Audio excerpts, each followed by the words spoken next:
So there has been talk from time to time recently about the mood in Iran and whether an uprising can happen or not. And I'm thinking about um,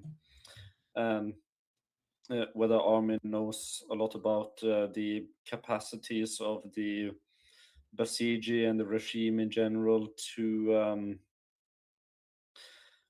to stop such an uprising if it was to happen, or what the capacities of the Basij and the regime forces are around Iran, and if, uh, for example, if the Basij are very concentrated on holding Tehran, if that could mean that the opposition could take control of other parts of Iran, and if that could then possibly be assisted then by the US and Israel, if they could help opposition in those other parts of Iran and prevent the regime from retaking those areas and possibly use those areas as a kind of base of operations to take those areas still held by the regime, like Tehran.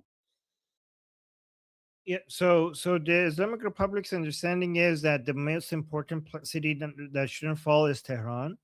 Any other city falling, it will only fall temporarily, while and they're not going to be able to hold it for long. As you know, they could let the people hold on to a city for just a few hours as they regroup, and then they take it back away from them. Um, when again, so I don't. If the Iranian people want to take over cities and then keep holding on to it and not lose it, um, I don't know what kind of support you're talking about from United States and maybe and Israel. Are you talking about aerial support or are you talking about ground support? Because there will not be That's ground support. Yeah, go on. No, no, no, no, no, no, not Mm. ground support, but if there is any kind of support that the US and Israel could give that could realistically be helpful. So the difficulty would be is that when it comes to making the Iranian people retreat if they're not armed, it takes not that it takes very few people with machine guns to be able to eventually push them back, right? And um aerial support can reduce the ability of that happening. But if the Iranian people are unarmed and you're not going to be able to have, so drones are good to like take out checkpoints, for example, heading out checkpoints and stuff. If you're just sitting there and like checking cars or Basiji bases or IGC bases. But if you have these people running around like just individuals with a machine gun in their hand and wearing plain clothes, mixing with the people, and then all of a sudden in the middle of them taking out their guns and just shooting into crowds of people, then it's going to be not impossible, but very, very difficult for having drones everywhere across, like in a city, and just looking for anybody that just might take their gun out, um, and then start shooting at people. So that's going to be a very difficult job. It's you might be able to scare some of them so that maybe a lot of them retreat.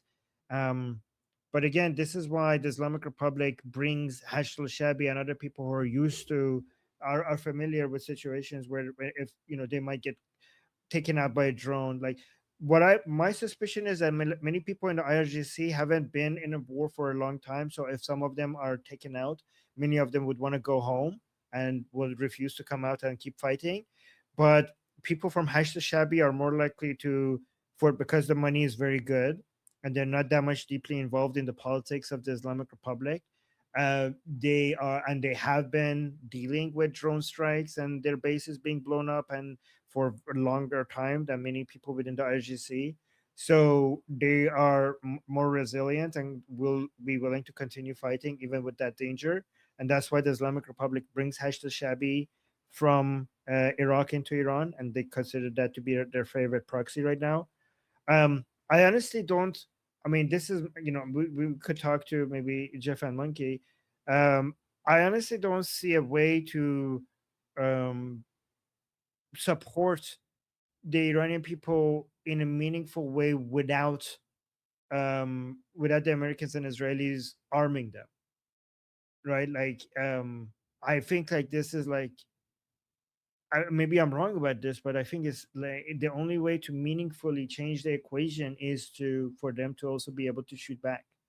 Does that even answer your question? Do you want to follow up with more questions so I don't make sure that I understand if I'm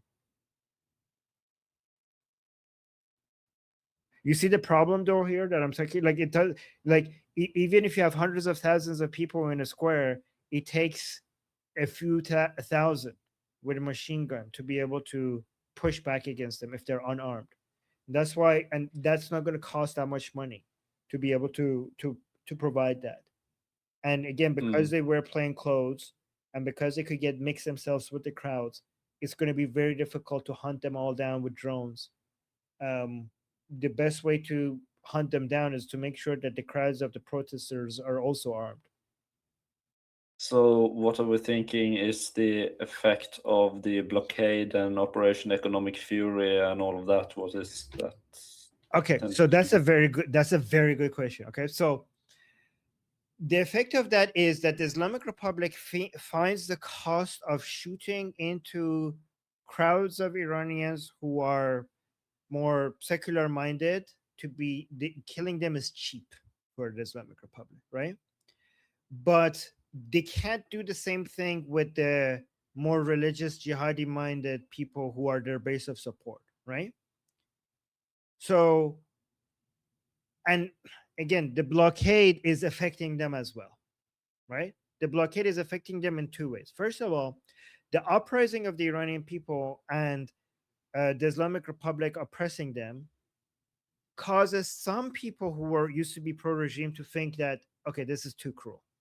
This is too monstrous. I don't want to support this. So some people defect from this side, become more sympathetic to the people.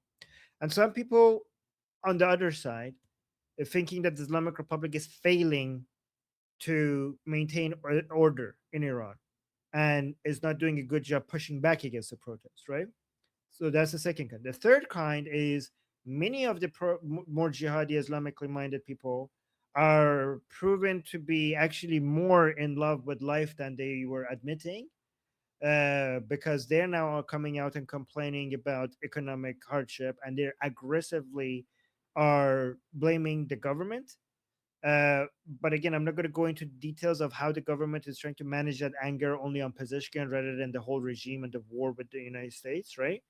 um, they're trying to manage that to make it seem like this is about mismanagement, not about the war. But at the end of the day, they can't handle it either, because the understanding used to be that okay, the more secular minded Iranian people who are against the regime, they don't want economic hardship. But these jihadi people, given that for the past 48 years they have been chanting that we are willing to die for Islam, you know, get injured for Islam, experience whatever hardship needed for the survival of the regime, they will be able to just tolerate the economic hardship. And now that's proving to be wrong, right? They are they are crying out and saying like, what is this? Like, why can't I afford this? Why can't I buy this? Why can't I like and like they fill up like why is food this expensive? So they cannot just be shot at. I mean, they can by the Islamic Republic, but the consequences of that is so much higher. Like, I'm going to show a video later today on the stream that we have with Ali, in Mashhad, in the shrine of Imam Reza, right? There's somebody who was chanting death to Israel, and then inside the shrine, and then he started chanting death to America, and the security there came and said, shut up, like quiet. So death to America is apparently not allowed inside Iran, right? And the guy was like, why am I can't say death to America here inside the shrine of the Mahdi, of Imam Reza, sorry, not the Mahdi, of Imam Reza, right? This is the most Shia, one of the most Shia places in Iran. And the guy was like, why can't I say death to America? It's like, you only salavat, not that chant, you can't tell you the chant here. And then he started saying like, based on what religious fatwa, who did this, which marja, like why can't I say death to America? And like, you just can't say it. These are the things you can say here, right? And then he started shouting, swearing at Trump, and the security term went at him and everybody, and the camera, like he started swearing at Trump, and then the camera went out. So as soon as he said, like, it's interesting because we saw that, like, oh, apparently in United States people can swear at Trump now, but in Iran you can't. Right? So this is, so think about this. Now pro-regime people are saying, like, the people who killed our supreme leader, we're not even allowed to swear at them right now. And right next Mashhad, by the way, that shrine is right where Khamenei is buried. So apparently, it's illegal for us to chant against the people who killed Ali Khamenei next to his burial ground. So that is going to make so many of these people, because the reason why they are sensitive about that is because some people within the regime are trying to make this work out with the Americans, and some people are not, right, against that. But this is going to give some pro-regime people the perception that the regime has been taken over by Americans and Zionists. Like, we need to rise up against this regime. Like, we have been taken over. A coup d'etat has happened. By the way, I'm going to show this video on the segment that I have with Ali, so you guys you don't miss that. It's pretty cool.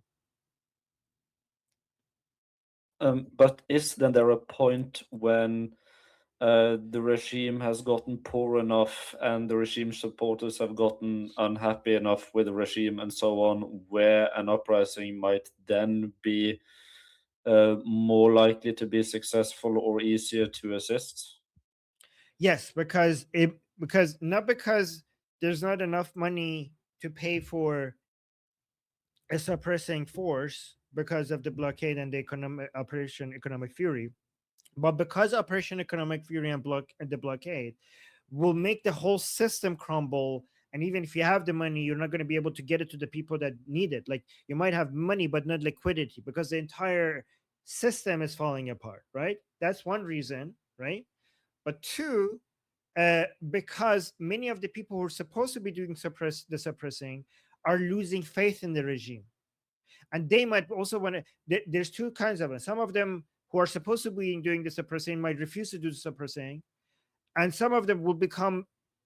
They want to do. Some of them want to do their own uprising against the regime, right? So we have seen a lot of comments by these people in Telegram who are so disappointed with the regime that they say, last time, the last uprising, I came and I killed. But next uprising, I'm not going to kill anymore because you're not worth me risking my life for this regime, right? So proudly saying, like somebody proudly bragging about killing Iranians in the previous uprising and refusing to do it in the next one. Again, I'm not saying it like, I don't know how many of them are this ideological, because some people do it for the money, some people do it for the ideology, but honestly it's not that binary. It's like a spectrum. Everybody, like most people are doing somewhat for the ideology and some a little bit for the money, mostly for the money, actually. I think most people, but again, people are on all sides of the spectrum. But again, if you lose the ideology and the money, then you obviously going to get much less suppressing ability. And the most ideal situation is for such a collapse of the entire system, for you not to even need an uprising. For like again, I'm not saying this is going to happen, but the most optimistic scenario is for the Islamic Republic to collapse to a degree that the next occupation of the streets by the Iranians will not even be an uprising. It's just going to be a takeover because there's nothing there to push back against it. Do you know what I mean? That would be the most, if the regime falls to that extent that there's nothing even to push back against, we might even have that scenario. And if that scenario ever happens, then this was a very like all of the 5D, 10D chess plan ideas, they end up all being true. Like, it worked beautifully. Like the whole economic fury, it ends up being the best plan.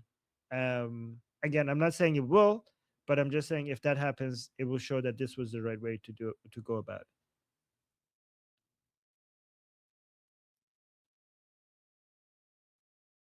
My name is Armin Navabi. I'm an Iranian political analyst with decades of experience fighting the Islamic regime inside and outside of Iran. Make sure you follow me for more, and also make sure you join our discussion group. I'm there almost every single day. Come talk to me there and the rest of the people there in our group calls. It's a great place to meet and talk to people who like talking about politics. The link is in the description and or in the bio. You could also get there by scanning the QR code on the screen. See you there.